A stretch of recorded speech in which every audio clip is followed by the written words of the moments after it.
monde est d'accord. Brazza, Paris Info, tout le monde est d'accord. Brazza Paris Info, tout le monde est d'accord. Votre site de référence www.brazza Paris Info, Fimbona Fimbo Gaz na Gaz, vérité polele sans trucage à l'international.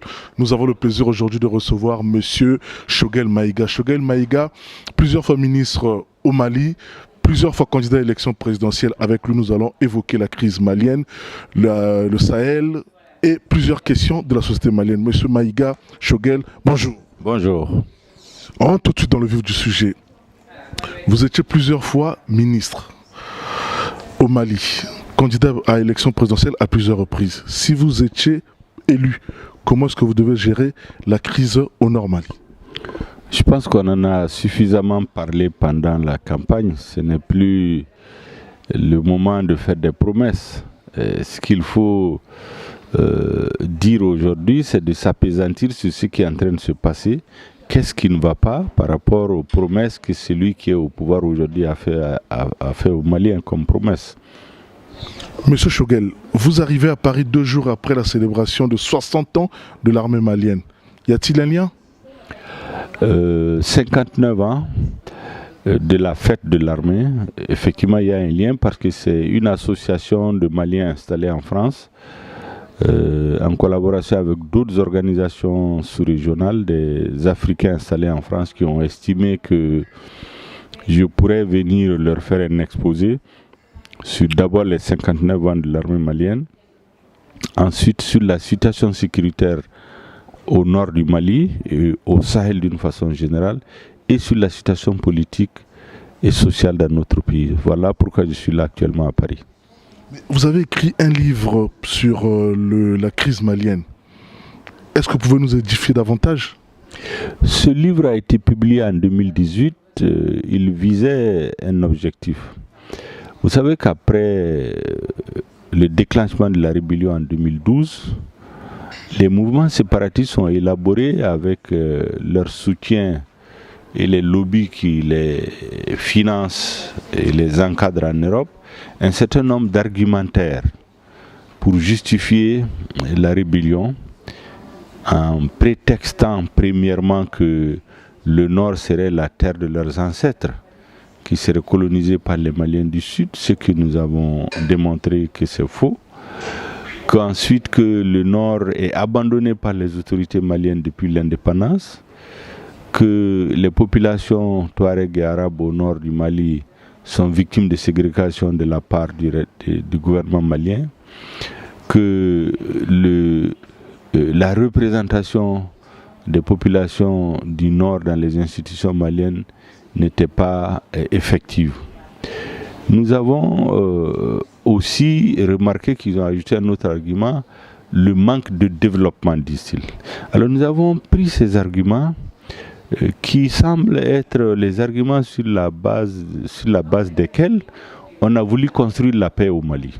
Or, c'est de faux arguments. C'est comme si vous faites un mauvais diagnostic, vous prescrivez une ordonnance sur cette base-là, et la maladie ne peut pas se soigner. Et donc, nous avons estimé, avec un éminent professeur d'université, le professeur Issaka Singare, qu'il fallait faire un véritable diagnostic de la question du Nord. Nous avons pris tous les arguments avancés par les séparatistes et les idéologues du séparatisme pour les démonter un à un. On a construit un contre-discours reposant sur les faits historiques et politiques connus de tous pour montrer qu'en réalité, cette rébellion ne repose sur rien sauf la volonté de personnes instrumentalisées à partir de l'extérieur pour venir déstabiliser notre pays. Et d'ailleurs, certains d'entre eux l'ont dit.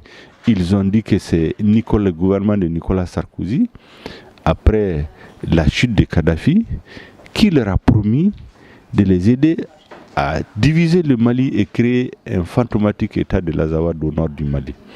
Nous avons ensuite pris les faits historiques. Le nord était initialement habité de tout le temps par les populations noires. Mais même elles, aujourd'hui, ne peuvent pas dire que le nord c'est leur territoire à eux seuls. C'est un melting pot aujourd'hui de Touareg, d'Arabes, de Sonrai, de Bambara, de Peul et des autres ethnies. Les questions de développement Et on a fait le point de tous les investissements qui ont été faits au nord depuis des années. Et ces chiffres montrent exactement le contraire de ce qui est énoncé dans la propagande des séparatistes. Nous avons aussi retrouvé des documents historiques où en 1958, à la veille des indépendances, le gouvernement de la loi cadre, comme on appelle, pré-indépendance, a interrogé les populations du Nord qui, à l'unanimité, tous les chefs de tribus réunis, à l'unanimité, ont estimé que le Mali devait aller à l'indépendance en tant qu'un pays indivisible. Ce qui démontre que tout l'argumentaire qui a été construit par les idéologues du séparatisme était basé sur du faux. Donc c'est l'objectif de ce livre-là. Et je pense que depuis qu'il est sorti, beaucoup de discours ont été abandonnés. Malheureusement, on a notre gouvernement qui continue dans cette voie à vouloir régler la crise. Or, il ne pourra pas trouver la solution parce que le diagnostic est faux. Le docteur Choguel Maïga, avec le management du pouvoir actuel au Mali, les manifestations populaires de la population, êtes-vous de quel côté, s'il vous plaît? Vous savez, quand vous regardez ce qui se passe dans nos pays, vous comprendrez que les gouvernements qui veulent interdire les manifestations contre la présence des forces étrangères n'ont pas raison. Mais les manifestations contre ces forces étrangères aussi, le discours qui les sous-tend présente quelques failles. Si aujourd'hui les forces étrangères quittent le Mali et le Sahel, qu'est-ce qu'on fait? Ils n'ont pas de réponse. Deuxièmement, le gouvernement fait croire que tous ceux qui manifestent contre les forces étrangères sont les ennemis du Mali. C'est le discours de notre chef d'État, les ennemis de l'armée. Or, la vérité, c'est que les populations se sentent trahies.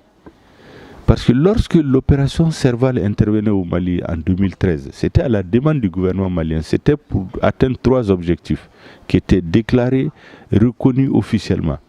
Premièrement, restaurer l'intégrité du territoire national du Mali, repousser les djihadistes et détruire les terroristes. À la date d'aujourd'hui, l'intégrité du territoire malien n'est pas assurée. Kidal échappe totalement au contrôle de l'État malien, c'est un État dans l'État. Le terrorisme s'est beaucoup plus répandu. Donc ça veut dire que Serval n'a pas atteint ses objectifs. Et pratiquement à l'insu de tout le monde, parce qu'on ne sait pas comment Serval s'est transformé en Barkhane. Serval est intervenu à la suite d'une demande du gouvernement malien. Mais Barkhane, nous ne savons pas.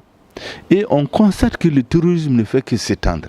Donc il y a une frustration, il y a un sentiment de trahison de la part du côté du peuple malien.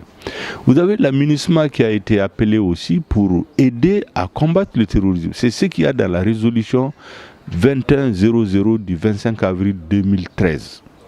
Et aujourd'hui, la MINUSMA nous dit qu'elle n'est pas venue pour combattre le terrorisme. Ce qui fait que la population, d'une façon générale, a le sentiment d'avoir été trahie. C'est cette frustration qui explique les manifestations. C'est pour cela que, pour rebondir sur votre question, le sommet qui a été convoqué récemment par Emmanuel Macron, le sommet de Pau, en réalité, ce sommet devait faire plusieurs clarifications. Quels sont les objectifs stratégiques de la France? Pourquoi, étant venu pour combattre le terrorisme, il n'a fait que s'étendre? Pourquoi la MINUSMA qui avait été appelée au départ pour lutter contre le terrorisme nous dit aujourd'hui qu'elle n'est pas là pour combattre le terrorisme? Je pense que ces clarifications aussi sont nécessaires. Mais en vérité, et je termine par ça, le sommet de Pau avait un objectif. Macron voulait avoir un mandat en bonne et due forme de la part des chefs d'État des pays du G5 Sahel, pour opposer ce mandat aux Français qui pourraient demander des comptes au cas où il y a des soldats qui tombent, pour opposer ce mandat aux manifestations au Mali et au Sahel, pour opposer ce mandat au niveau de l'ONU et à l'OTAN s'il serait interpellé. Je pense que c'est ce mandat-là qu'il voulait avoir, parce qu'il ne l'avait pas. En tout cas, nous ne le savons pas. Voilà l'objectif du sommet de Pau. Docteur Choguel Maïga, aujourd'hui, peut-on convertir la MINUSMA en armée de combat? Vous savez, la résolution 2100 du 25 avril 2013 qui a institué la MINUSMA a prévu expressément que la MINUSMA devait combattre le terrorisme. La résolution qui a été prise plus tard en juin 2014 précise encore que la MINUSMA devait détruire, isoler les terroristes, devait les empêcher de revenir dans les zones d'où ils ont été chassés. Est-ce qu'on peut atteindre ces objectifs si on ne fait pas la guerre? Donc quand la MINUSMA vient dire qu'elle n'est pas venue pour faire la guerre, la vérité c'est que le mandat de la MINUSMA, une fois qu'elle s'est installée, a été changé pratiquement à l'insu du peuple malien pour le transformer en une mission de maintien de la paix. Mais une paix qui n'existe pas, on la maintient comment? Les terroristes agressent le peuple malien. La MINUSMA doit les combattre. C'est ce qui était prévu au départ. C'est ce sentiment de trahison qui fait que la population manifeste contre la MINUSMA. Sinon, en réalité, si aujourd'hui la MINUSMA part, si les forces étrangères partent, qu'est-ce qu'on fait? Les terroristes et les djihadistes vont réoccuper le Mali pratiquement en 24 heures. Et ces questions-là doivent être discutées de façon responsable, que la France sorte du double jeu. Parce qu'en vérité, c'est Kidal l'épicentre de tous les problèmes. Aujourd'hui, c'est établi. Les officiers français l'ont dit dans des rapports. Les Nations Unies l'ont dit dans des rapports. Il y a des signataires de l'accord d'Alger qui ont un pied le jour avec le Mali, la nuit, ils sont avec les terroristes. Mais si c'est ça, il faut qu'on règle la question de Kidal. Tant qu'elle n'est pas réglée, ce serait la gangrène partira toujours de là-bas. Et donc, nous pensons honnêtement qu'il faut que la France sorte du double jeu, qu'elle sorte du double langage, que ses objectifs stratégiques soient très clairs pour nous tous. Parce que lorsque on apprend à travers la presse française qu'au moment de l'installation de Barkhane, le général qui commandait Barkhane a dit à ses troupes en 2016 sur la base tchadienne de Faye Larjou qu'ils étaient là il y a 100 ans, ils sont repartis d'ici il y a 60 ans, qu'ils sont revenus pour 100 ans encore. Lorsqu'on entend ce genre de discours, on est obligé de s'interroger. Voilà toutes ces questions qui troublent l'opinion publique malienne et sahélienne d'une façon générale, auxquelles je pense que la France doit apporter des réponses. Parce que je précise, et je termine par ça, la France est quand même notre principal allié politique, notre principal allié stratégique, notre principal allié militaire. Mais entre alliés, on doit tenir le discours de la vérité et cesser le double jeu. Le docteur Choguel Maïga, Vérité Polele Polele, qu'en pensez-vous de la gestion de M. Ibeka? La gestion de Ibeka, je pense qu'elle se juge au résultat.